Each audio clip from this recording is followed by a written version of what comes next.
All right, I'd like to welcome you all to our Working with Portraits webinar designed to support the school annual online yearbook program.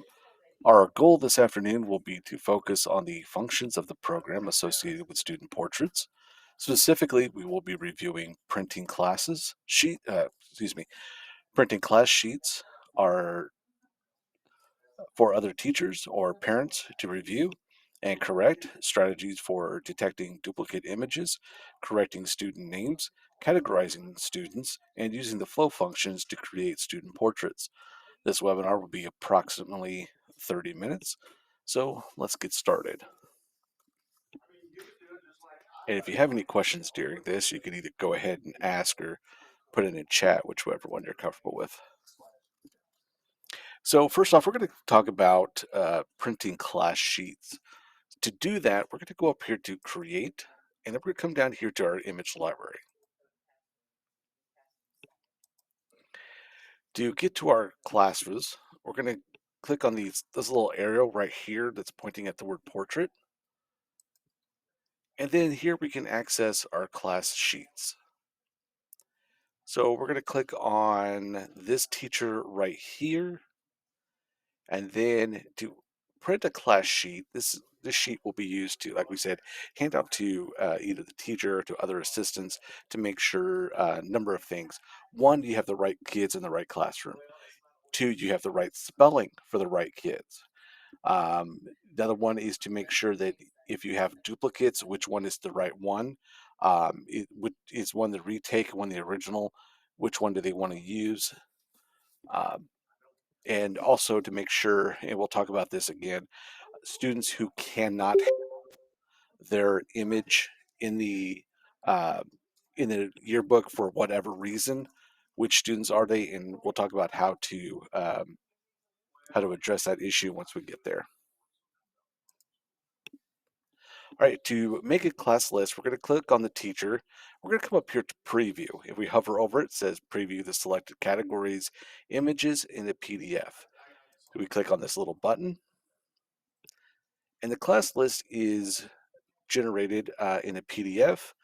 The PDF that you can download, email to the teachers, or you can go ahead and print off. But here are all the students in that folder will be on the page right here. Like I said, this is where a teacher can look at it and say, like, no, this person's not supposed to be in, or this spelling is wrong, or whatever. So since if you would have, if you did this, you would have that paper out. Once you get it back, um, you can start making changes. So one thing we're going to talk about is one place you can make changes and make some edits is we're going to talk about the coverage report. So we're going to go to create and then coverage report. So here is the coverage report right here. And with the coverage report, you could do multiple things. First off, you can make all the edits to the names right here without having to go to specific folders or trying to hunt down what folder what kid is in. Here we'll make a change right here, and trying to find the correct name here. We'll just do this one. So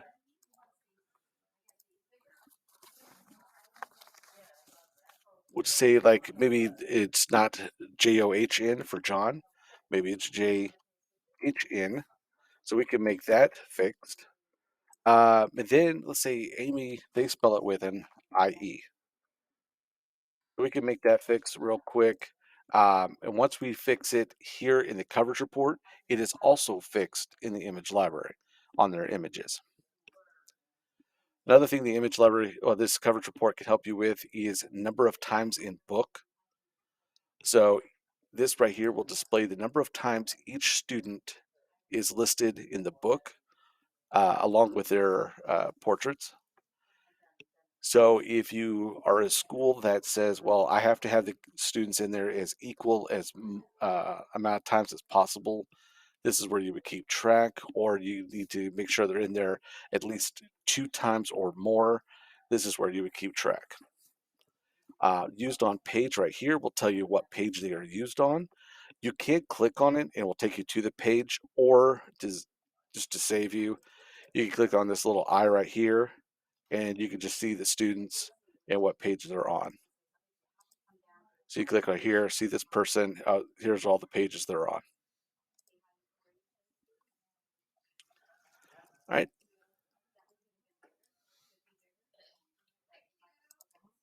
No, I'm not. Here, excuse me.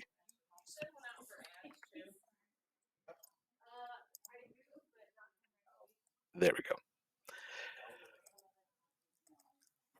So, like I said, you can see the number of times in the book used on page. You can see what page they're currently used on. All right. So once you have everything fixed there, let's go back up to the image library. We're going to take a look at some of this. And we're going to talk about this class and some of the different things you can do. So once you get that list back, or once that teacher tells you this student is, this is a duplicate, or use this image, not this image, or whatever, we need to make those changes here in the image library. So under this class, we have two students right here. Both of them, it's the same image. It's just a duplicate that got uploaded. So we need to figure out how do you not use one without both of them ending up in the book.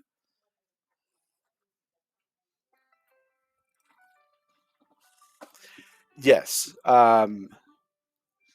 Real quick on the coverage report, they do need to be tagged. So not only in your portraits, but your activity images as well. So for like, let's see, decides about. So for this student right here, you would have to put that there, and then you would have to tag that image with the student's name. If you don't know the student's name, you can type in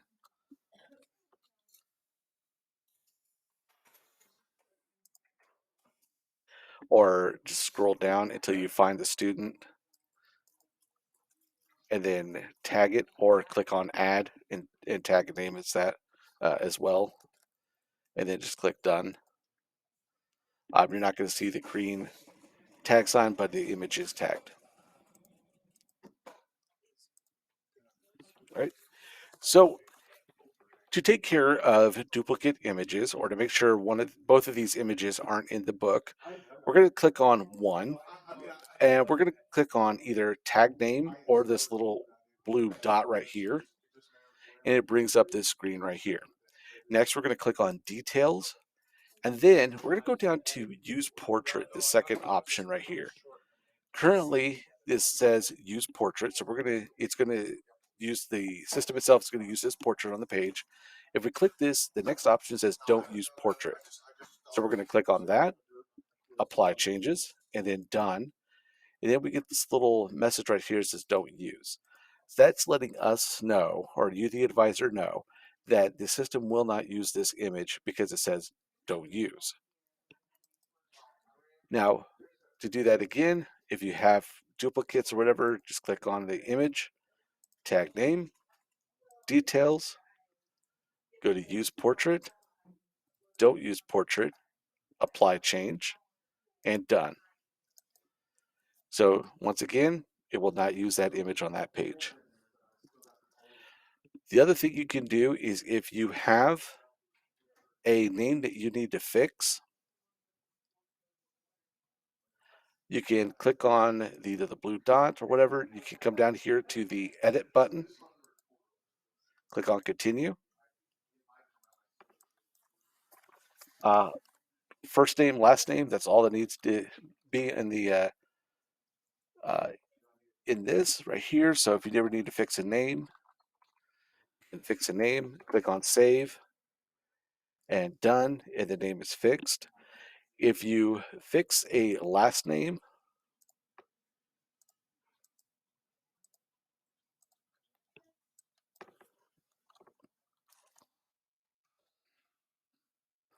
the image library is alphabetical order, list everybody in alphabetical order. So if you change a name and you see that the image that was right here is now moved here. It just falls in alphabetical order. So if you upload a photo and you go to tag it, which we'll talk about tagging here in a minute, if you go to tag the image and then you see it's no longer up here, it just fell into alphabetical order. So next we're going to talk about moving students here real quick. So if you have a student that's not supposed to be in this folder, you can simply click and hold and drag their image over to the folder they need to be in, and you'll see the word move right next to the number of students that are currently in the folder. Then just let go, and it falls into that class right there. So there's that image right here.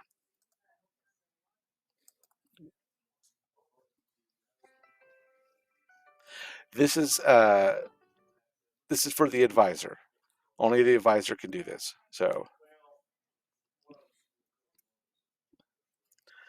Um, so next, you may have. We're going to talk about no photo, and then students that cannot be used. So if you have a student, say this student right here, that can't be used for whatever reason in the book, maybe it's for safety, maybe security reasons, this image just cannot be used in the book. So you can click on this little blue dot, come over to details, and under the use portrait, there's a third option that says use no photo. Apply changes and done. Now it's going to use the system's default no photo or photo not available. So this way, when we go to flow it, I'll show you what it looks like, and this way their image won't be visible. Their name will, but not their image. Now for no photos, like this one right here, you can create your own no photo, or you can use one of ours. You'll just have to go to activity. Yeah, sorry, clip art, expand that, and you'll see by category, cover, theme, and type. Under by type, we're going to go down to borders and click on that. Scroll down a little bit, and then we're going to see the no photos right here. Here are all the no photos you can use. Just find one, come up here to download, and then just download the image. Then come back up to portrait. Then we're going to upload that image. So we're going to click on upload, upload image, or you can drag and drop your image in there. Then here you can click on the no photo that you selected, or like I said, if you created a no photo, you can click on it and then click on open, upload your no photo. And then here we have the no photo right here. So we're just going to simply tag that person. To tag it, we're going to click on add and just first name, last name. That's all you need.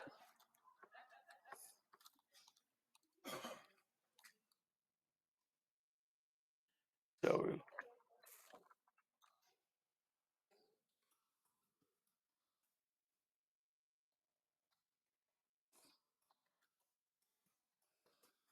so there we go. Then just click on save, done. And then you will see that photo has moved into alphabetical order. We'll have Q&A here at the end. Then we can go back over anything that you'd like.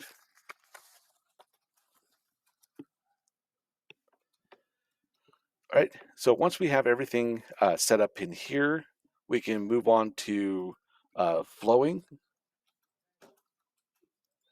So to use the flow function, we're going to go back to our page. We're going to go to plan and then page ladder. And then we're going to talk about the flow elements here real quick. It kind of explain the difference between some of them. So to get to the flow elements on the page, first we're going to click on flow right here on the left. And then you have 6 options right here. So you can click and hold one, like the names underneath, and bring it over to the page. We're going to click on this one with the names to the left or to the right, whichever one, and bring it over to the page. And we're going to talk about the difference between these two. First one over here on the left, you can see these are larger boxes, and there's a few of them, where this one have smaller boxes and there's a lot of them.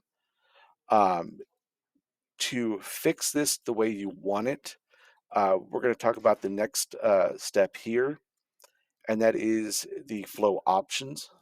To get to the flow options, we're going to click on the blue boxes right here, or the flow element right here. And when we do that, we have a toolbar that opens up right above the page right here. We click off of it, toolbar goes away. We click on them, toolbar comes back. On this toolbar, we have our fonts. Here we can change the different fonts of the text for the student names. I'll pick my favorite one right here. Next, we have the font size. We can select just how large the fonts are. So we can put it like a 16 font, a 14 font. Next, we can change the color of the fonts. So let's say we want orange, or because of the background we picked, and let's just do that. Because of the background that we picked, um, if we had kept them the way they were, you're not going to see them. So that would be the uh, best time to change your texts before you flow. Best time to do anything to the flow is before you flow. So we want to change the color of the names so that way we can see them. Here you can put a stroke style or a border around the photos. So say you want to put a border around them, but the borders are uh, because the borders are black, you're not going to be able to see them against a black background. So we're going to click on those, go to color, go to shape stroke. That's the one right next to the A. And we're going to click on this one right here, and that we can give those a color. So we can make this uh, kind of pretty this up a little bit. Next, we have bold, so we can bold the letters, underlined. Next is flow options. Now, here's where you'll probably spend a bulk of your time getting these set up and getting these ready to go. So we're going to click on the down arrow right here. We can see the flow options. Now, to pin this to the board, so that way if you accidentally click off of it, it doesn't disappear, just click on this little thumbtack right here. That way when you click off of it, it still stays right there. You can always click back on, and then you have control over it. So first thing we want to do is we want to uncheck automatic. And the reason why we want to uncheck automatic is if we click down, you can see that the boxes will start getting taller. That's because they want to stay inside this flow element, our predetermined size right here.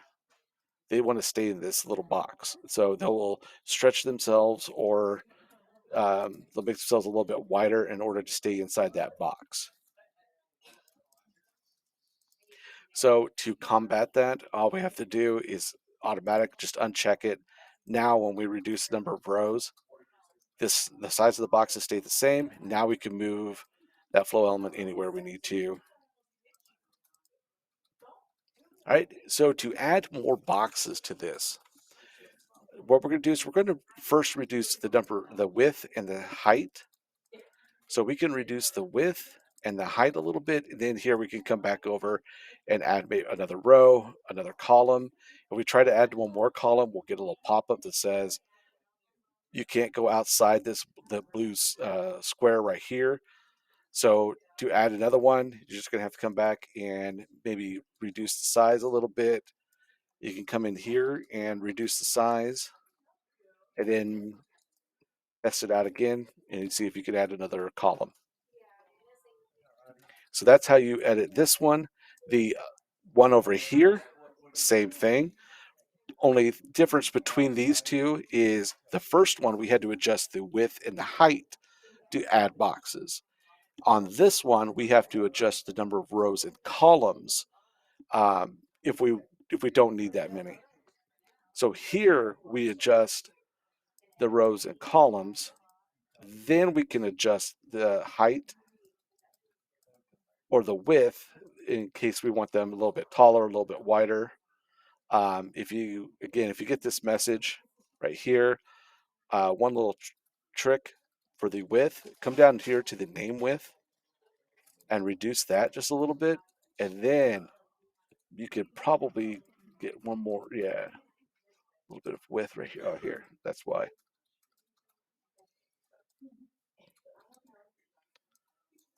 No, it doesn't want to do that. There we go. But we can up it up just a little bit. With it, you have also the different shapes, so you can actually choose different shapes if you want to. Rectangle is the only one that you can round the corners on. So if you want to round the corners, I'm just doing that, going a little overboard so you can see that. You can round off the corners just a little bit and have that ready to go. Okay, so once we have our flow element set up and ready to go, um, real quick, a useful tip for this: if you set up your first two pages for flowing, save it as a template. So go to File and save as a template. Then this way, all you have to do is drop that template. Once it's saved, you just go to Design, Custom, My Template, and your templates are right here. So then that way, all you have to do is click and hold and drag your template onto the page for each ones that you want to use. And then that way you don't have to basically redo your whole entire flow flow element on each and every page. Just save it as a template, drop the template, it's done for you.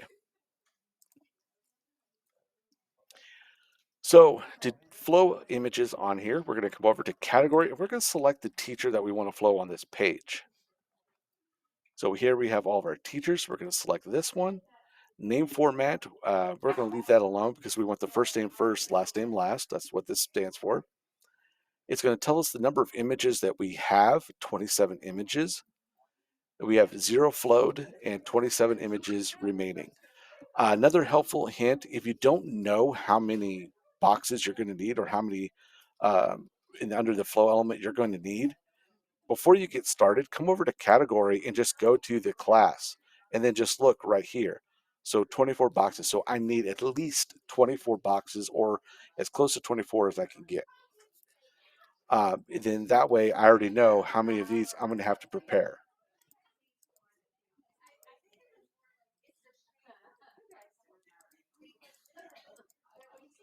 Oh, come on. There we go. All right, so we're going to go back up to this class. Next is the start and stop. So we're going to start on this page right here. This is page 26. So we're going to start on 26 and we're going to stop on page 26. Or you can stop on page 27, 28, 29. And yes, you can flow to multiple pages.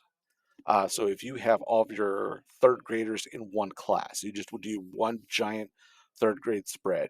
You can just find out how many kids you have, find out the number of pages you're going to need for each, for all of them, and then you just start on, like in this case, page 26, stop on page 27, and then that way they can flow all to those pages. Now here, right here, it says we have 0 available positions and we have this red bar. If you have this red bar, it just indicates that you can't flow. There's something wrong, something you need to fix.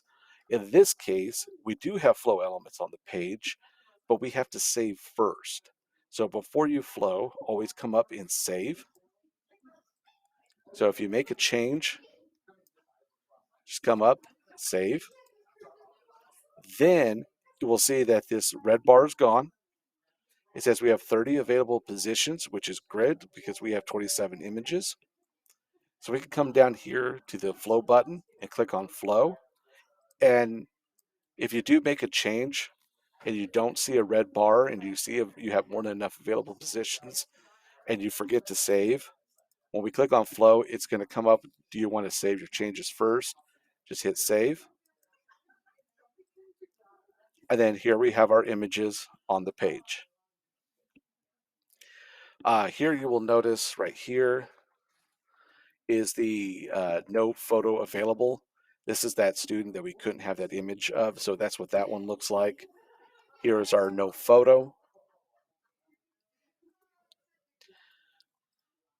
So there we go. Oh, good. There we go. So one of the things, if you're looking at this flow element, you may notice that we have a couple of errors on this page. Some of you like to have your teachers first. Um, Maybe you have some paraprofessionals in the classroom or teachers' assistants. Maybe you want them next and then the rest of the students. So here we have the teacher who is the fourth one on here. We have these two people right here that should be second and third, but they're not. So we need to make these corrections. First, we're going to come over here. We're going to find, and this is, I found the easiest way of doing it. First, we're going to find the teacher image right here. We're going to click on this little eye, and it's going to bring up this little screen right here. Under details, where it says use portrait, underneath it is type. Now, there is a hierarchy in the system. So teachers will flow first, followed by assistant, student, and then other. So we're going to list him as a student, well, as a teacher, and click done. And you'll see that his image hasn't moved. This image hasn't moved. Don't worry about it. We're going to scroll down again and we're going to try to find, here we go with this one. Same thing, the circle with an eye, details. Under type, we're going to go assistant, done. Then we're going to find that other one right there, details, type, assistant, done. Now we're going to reset the flow. As you can see, that teacher was right here. If we scroll up, there's the teacher, there's the two assistants, and there starts the student. Then we're going to click on flow. There we go. We now have the teacher, the two assistants that will be in ABC order, and then we have the students who will fall in alphabetical order.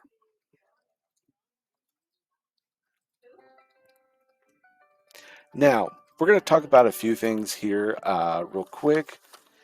We're going to talk about students that might show up later on in the year. So, say you got your flow ready to go, and here it is a week later. A new student shows up in your classroom or another classroom, and you have their picture, or maybe they have a picture or something like that. You can upload that photo. You can go ahead and tag it. To add it here, what we're going to do is we're going to reset the flow. And then to bring a box back, because we have three boxes right here that are in a hidden state. So to bring those boxes back, we're going to double click on those flow elements. We're going to click on the eye in the upper right hand corner. If one of them has one, it will bring that box back. And then we're going to come up here and we're going to hit save. Then just all you have to do is just click to the side to bring this back. Now that we have that box back, then we can come over here, hit flow, and then we can flow that student over. Um, Here, I'll kind of show you something else that you may need to keep an eye out for because this trips up a lot of people and a lot of uh, a parent will definitely notice this. Also, if you click on create and new page designer, it'll take you back to the page you were just editing. So if you go here and you go to flow and you click on flow, you're just clicking things through, just trying to get things done. You forget to read the message and whatever. We'll talk about this also when we're checking and editing the book, make sure everything's good to go. One thing you may want to check right here is remaining images. Here you'll see a 1. This just means you have one image that didn't flow. So in that case, just reset. then you'll see that, of course, the red bar is a dead giveaway that, hey, there's something wrong with the page. But like I said, if you, going back to that one student, brand new student, if you just double click, bring back that one box, save to let the system know that there's been an update or something's changed on the page, click on flow. Now everything flows perfectly. But that is one thing to check, because this will trip up a few advisors, is not checking the remaining images. Make sure it says 0 before you move on. Now, it's always a good idea. You can zoom in, the upper right hand corner, zoom in a little bit, take a look at the images, make sure everything still looks good, make sure everything looks even. If you have a student that kind of looks like this one, kind of looks like she's sitting really far to the right, your left, you can double click on the boxes. Up here, you will see a crop icon. So you can click on that, and then you can probably maybe move that over. You can move that image a little bit bigger, maybe a little bit smaller, and then you can click off of that, maybe click on to the next one. So you can click on this one, maybe move it up, or maybe you want to move it down a little bit just to focus on uh, the the picture, whatever. But you can't crop these images once they're in there if you need to adjust them a little bit. Then once you do that, always hit save, and it will save your images.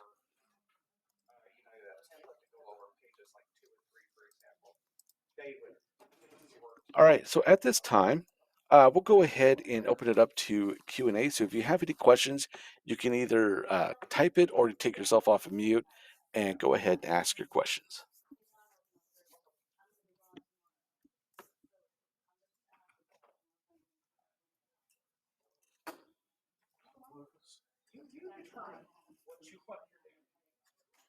Was that a customer service call? So, like I said, if you have any questions, go ahead and ask.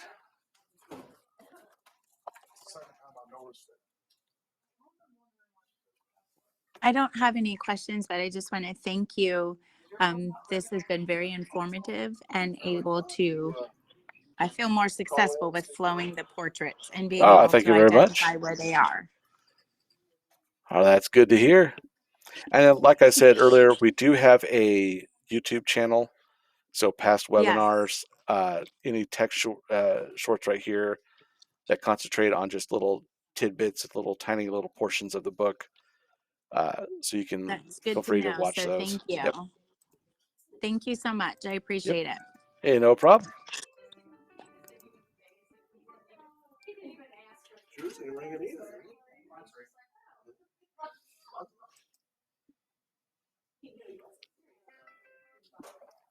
All right. Let me read this outro here real quick. I want to thank you for joining us this afternoon. This demonstration of the functions related to the creation of portrait pages should eliminate some of the trial and error that occur when working with a yearbook. Printing portrait sheets and editing class data ahead of time should result in better accuracy on some of the most important pages of a book. Feel free to join us next time as we look at creating activity pages and candid pages.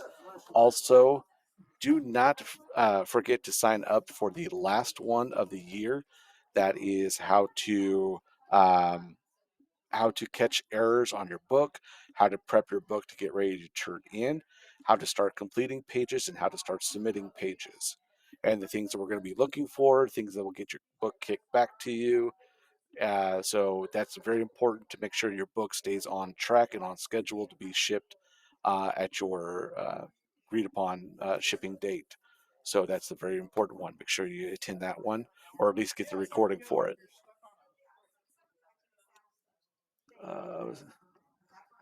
Uh, no, I was not able to hear you.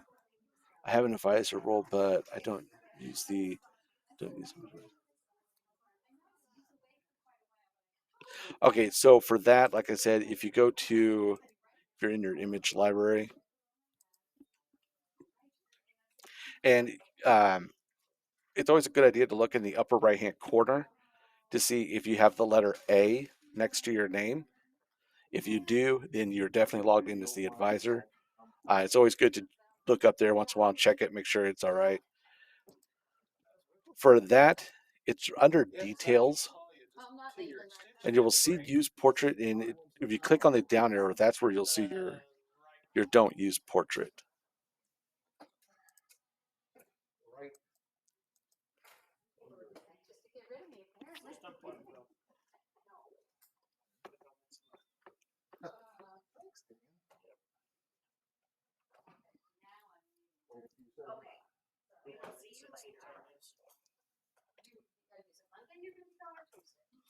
Yeah, yeah. I am the tech support.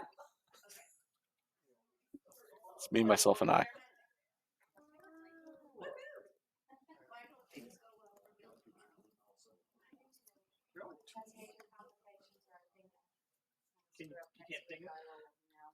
But yeah, feel free to call in and I can walk you through it and help you out. So.